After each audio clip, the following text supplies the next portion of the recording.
പ്രിയ പ്രേക്ഷകരെ, കഴിഞ്ഞ കുറേ നാളുകളായി കേരളത്തിലെ സമൂഹ മാധ്യമങ്ങളുടെ നിറസാന്നിധ്യമായി നമ്മുടെ പ്രിയപ്പെട്ട മുഖ്യമന്ത്രി മാറിയിട്ടുണ്ട്. പല വിഷയങ്ങളിൽ അടക്കം സമൂഹ മാധ്യമങ്ങൾ മുഖ്യമന്ത്രിയുമായി ബന്ധപ്പെട്ട വി.ഡി. സതീശനുമായി ബന്ധപ്പെട്ട പോസ്റ്റുകൾ ആണ് ഷെയർ ചെയ്യുന്നത് എന്നത് നമുക്കറിയാം.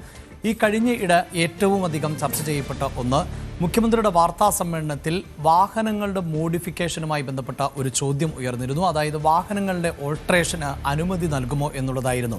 അത് പരിശോധിക്കാമെന്നും നമുക്ക് വേണ്ടതുപോലെ ചെയ്യാം എന്നുമുള്ള മുഖ്യമന്ത്രിയുടെ മറുപടി ഉണ്ടായിരുന്നു. അതോടൊപ്പം തന്നെ അദ്ദേഹത്തിൻ്റെ ഒരു മാനറിസം, ഒരു എക്സ്പ്രഷൻ വലിയ തോതിൽ ചർച്ച ചെയ്യപ്പെടുകയും അങ്ങനെ പൂക്കി മുഖ്യമന്ത്രി എന്ന നിലയിൽ കേരളത്തിലെ സമൂഹ മാധ്യമങ്ങൾ വലിയ തോതിൽ ആഘോഷിക്കുകയും ചെയ്തു. പ്രത്യേകിച്ച് യുവതലമുറ, അതായത് ജൻസികൾ ആണ് അത് ഏറ്റെടുത്തത്. പിന്നീട് ദേശീയ മാധ്യമങ്ങളടക്കം അത് റിപ്പോർട്ട് ചെയ്യുകയും ചെയ്ത സാഹചര്യമുണ്ട്. അതിനുശേഷം ഇപ്പോൾ അതേ വി.ഡി. സതീശൻ തന്നെ ട്രോളുകളിൽ നിറയുന്ന ഒരു സാഹചര്യം കൂടിയാണ് ഉള്ളത്. അതായത് വണ്ടികളിലെ വാഹനങ്ങളിലെ മോഡിഫിക്കേഷൻ സാധിക്കുമോ എന്നതിന് അത് പരിശോധിക്കാം എന്ന് മറുപടി നൽകിയ മുഖ്യമന്ത്രി തന്നെ ട്രാൻസ്പോർട്ട് കമ്മീഷനോട് ഏതൊക്കെ തരത്തിലുള്ള മോഡിഫിക്കേഷനുകളാണ് സാധ്യമാകുന്നത് എന്ന് ആരാഞ്ഞിരുന്നു. അതിൻ്റെ നിർദ്ദേശങ്ങൾ ഇപ്പോൾ പുറത്തു വന്നിട്ടുണ്ട്. പ്രിയ പ്രേക്ഷകരെ ഓർമ്മിപ്പിക്കേണ്ടത്, ഈ മോഡിഫിക്കേഷനുമായി ബന്ധപ്പെട്ട് ഇതുവരെയും സംസ്ഥാന സർക്കാർ ഏതെങ്കിലും തരത്തിലുള്ള ഒരു ഉത്തരവ് പുറത്തിറക്കിയിട്ടില്ല എന്ന് തന്നെയാണ്. ഇപ്പോൾ വന്നിട്ടുള്ളത് നിർദ്ദേശങ്ങൾ മാത്രമാണ്. ആ നിർദ്ദേശങ്ങളുടെ അടിസ്ഥാനത്തിലാണ് സമൂഹ മാധ്യമങ്ങളിൽ വലിയ ട്രോളുകൾ ഉണ്ടാകുന്നത്. അതായത് സീറ്റ് കവറുകൾ ഓൾട്രേഷൻ്റെ ഭാഗമായി വാഹനങ്ങളിൽ നൽകാം, അതോടൊപ്പം തന്നെ സ്റ്റിയറിംഗ് കവറുകൾ ഉപയോഗിക്കാം, ക്യാമറകൾ ഉപയോഗിക്കാം. ഇങ്ങനെയുള്ള ശുപാർശകൾ ആണ് ഇപ്പോൾ പുറത്തു വന്നിട്ടുള്ളത്. ഈ ശുപാർശകളാണ് വലിയ തോതിൽ ട്രോൾ ചെയ്യപ്പെടുന്നത്. ഇതൊക്കെ നിലവിൽ എല്ലാ വാഹനങ്ങളിലും ഉള്ളതല്ലേ?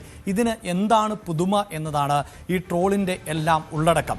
നമുക്ക് ആ ട്രോളിൻ്റെ ഉള്ളടക്കത്തിലേക്ക് വരുമ്പോൾ ഈ വിഷയങ്ങൾ ട്രോളേണ്ട ഒന്നാണോ എന്നത് പരിശോധിക്കുന്നതിന് മുമ്പ് വാഹനങ്ങളുമായി ബന്ധപ്പെട്ട മറ്റു ചില വിവരങ്ങൾ കൂടി ഒന്ന് പ്രേക്ഷകരുമായി പങ്കുവയ്ക്കാം. അതായത് ഈ വാർത്തയിലേക്ക് പോകുന്നതിന് അല്പസമയം മുമ്പായിരുന്നു ഇന്നുണ്ടായ ഒരു വാഹന അപകടത്തിൻ്റെ വാർത്ത നമ്മൾ റിപ്പോർട്ട് ചെയ്തത്.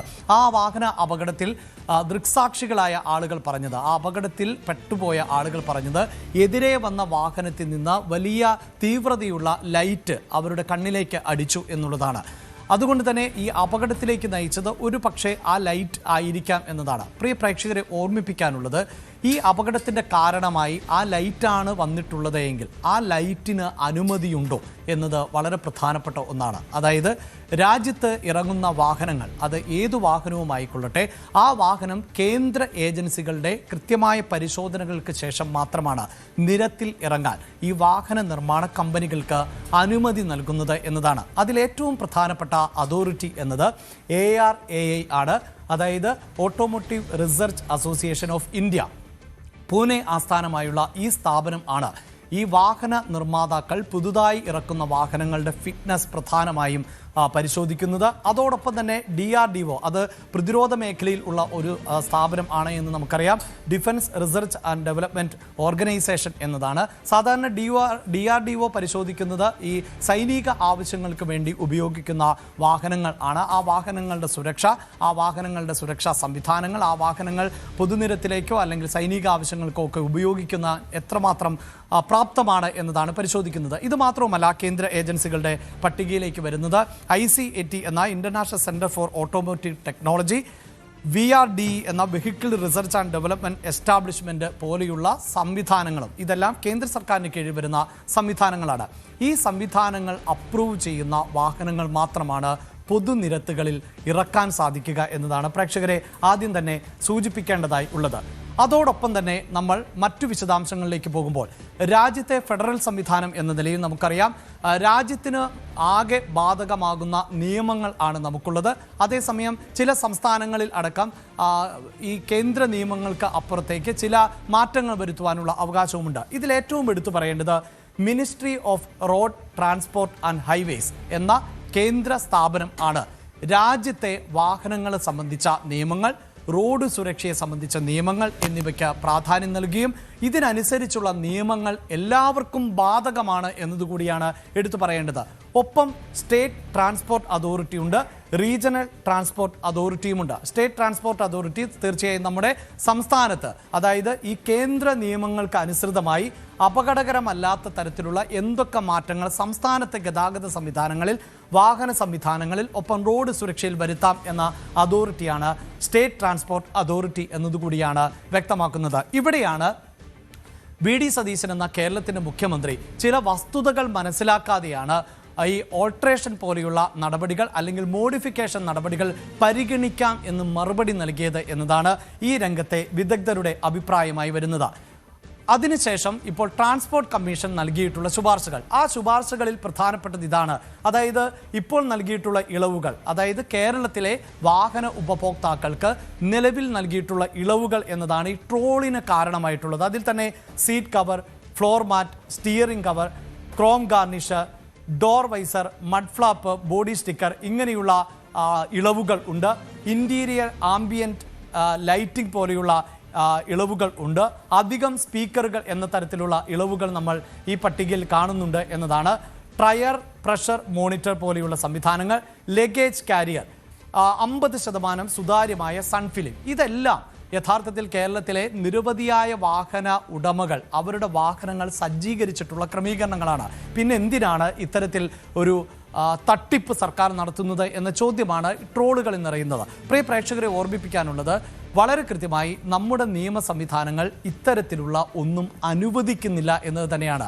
സീറ്റ് കവറോ അല്ലെങ്കിൽ സ്റ്റിയറിംഗ് കവറോ ഒന്നും നിയമപരമായി അനുവദിക്കുന്ന ഒന്നല്ല. അതായത് ഒരു വാഹന നിർമ്മാതാവ് ഒരു വാഹനം പുറത്തിറങ്ങാൻ അനുമതി നേടുമ്പോൾ അതിൽ എന്തൊക്കെ സൗകര്യങ്ങൾ ആണുള്ളത്, അതായത് അതിൽ ബിൽറ്റ് ചെയ്യപ്പെട്ടിട്ടുള്ളത് എന്തൊക്കെയാണോ അത് മാത്രമാണ് നിലവിൽ നിയമപരമായി അനുവദിക്കുന്നത്. അപ്പോൾ എന്തെങ്കിലും തരത്തിലുള്ള ഒരു പ്രതിസന്ധി ഉണ്ടാവുകയോ നിയമപരമായ പ്രശ്നങ്ങളിൽ ഈ വാഹന ഉടമകളും വാഹനവും പെട്ടുപോവുകയോ ചെയ്താൽ ഇതെല്ലാം നിയമലംഘനത്തിൻ്റെ പട്ടികയിൽ വരുന്നതാണ് എന്നതാണ് എടുത്തു പറയേണ്ടത്.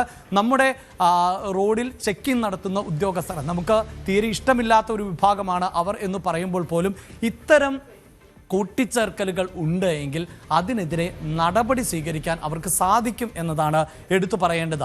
ഇതിൽ തന്നെ ഇപ്പോൾ കാണുന്ന, അതായത് ഈ ലഗേജ് കാരിയർ, 50% സുതാര്യമായ സൺഫിലിംഗ്, ഇതൊക്കെ നിലവിൽ ഉപയോഗിക്കുന്നുണ്ട് ആളുകൾ എന്നതാണ്. എന്നാൽ യഥാർത്ഥത്തിൽ കമ്പനി തന്നെ ഇറക്കുമ്പോൾ അതിൽ കാരിയർ ഉണ്ട് എങ്കിൽ അത് അംഗീകരിക്കപ്പെടുന്ന ഒന്നാണ്. അതോടൊപ്പം തന്നെ ഈ സൺഫിലിമിന് പകരം ട്രാൻസ്പെറൻസിയുമായി ബന്ധപ്പെട്ട ചില നിശ്ചിതമായ നിർദ്ദേശങ്ങളുണ്ട്. അത് പാലിക്കപ്പെടുന്ന കമ്പനി മെയ്ഡ് ആയിട്ടുള്ള ഉൽപ്പന്നങ്ങൾക്ക് മാത്രമേ അനുമതി ഉള്ളൂ എന്നതാണ്. പലപ്പോഴും വാഹനങ്ങൾ അപകടത്തിൽപ്പെടുകയും അതിൻ്റെ ഇൻഷുറൻസ് ക്ലെയിമിന് വേണ്ടിയിട്ട് നടപടികളുമായി മുന്നോട്ട് പോകുമ്പോഴുമാണ് ഇതെല്ലാം വില്ലന്മാരായി മാറുന്നത് എന്നതാണ് എടുത്തു പറയേണ്ടത്. അവിടെ ക്ലെയിം ലഭിക്കാത്തൊരു സാഹചര്യം ഉണ്ടാകുമ്പോൾ ഇതിനെല്ലാം നിയമപരമായ പോരാട്ടത്തിലേക്ക് കടക്കേണ്ടതായി വരാറുണ്ട്. പലപ്പോഴും നമുക്കറിയാം, ഇപ്പോൾ വാഹനങ്ങളിൽ, അതായത് ബസ്സുകളിൽ ഉൾപ്പെടെ ക്യാമറകൾ നിർബന്ധമാക്കിയിട്ടുണ്ട്. അത് കോടതി ഉത്തരവിൻ്റെ അടിസ്ഥാനത്തിൽ സംസ്ഥാന സർക്കാർ നൽകിയിട്ടുള്ള നിർദ്ദേശമാണ്. അവിടെയാണ് സ്റ്റേറ്റ് ട്രാൻസ്പോർട്ട് അതോറിറ്റിക്ക് റോൾ ഉള്ളത് എന്നതാണ് പറയുന്നത്. കൃത്യമായും ഇത്തരം സംവിധാനങ്ങൾ, സുരക്ഷാ സംവിധാനങ്ങൾ ഒരു പരിധിവരെയെങ്കിലും, അതായത് ക്യാമറകളില്ലാത്ത വാഹനത്തിൽ ക്യാമറകളൊക്കെ ഘടിപ്പിക്കുമ്പോൾ ഒരു അപകടം എങ്ങനെയാണ് ഉണ്ടായത് എന്നതൊക്കെ തിരിച്ചറിയാൻ നമുക്ക് സാധിക്കുന്നുണ്ട്. നമ്മളിപ്പോൾ തന്നെ ഈ ആംബുലൻസിനെ കടത്തിവിടാത്ത ചില വാഹനങ്ങളുടെയൊക്കെ ദൃശ്യങ്ങൾ ഒരു പക്ഷേ വലിയ തോതിൽ കേരളത്തിൽ ചർച്ച ചെയ്യപ്പെടുന്നത് അതിന് പിന്നിൽ സഞ്ചരിക്കുന്ന വാഹനത്തിലെ ക്യാമറയിൽ നിന്ന് പകർത്തിയ ദൃശ്യങ്ങളാണ്. അതുകൊണ്ട് തന്നെ സംസ്ഥാനത്തെ സ്റ്റേറ്റ് അതോറിറ്റി, ട്രാൻസ്പോർട്ട് അതോറിറ്റി ഇത്തരം സുരക്ഷാ സംവിധാനങ്ങൾ അല്ലെങ്കിൽ ഇത്തരം അത്യാധുനിക സംവിധാനങ്ങൾ, GPS സംവിധാനങ്ങളൊക്കെ വാഹനങ്ങളിൽ ഫിറ്റ് ചെയ്യുന്നതിനെ പ്രോത്സാഹിപ്പിക്കുകയാണ് ചെയ്യുന്നത് എന്നതാണ് ഇപ്പോഴത്തെ വസ്തുത.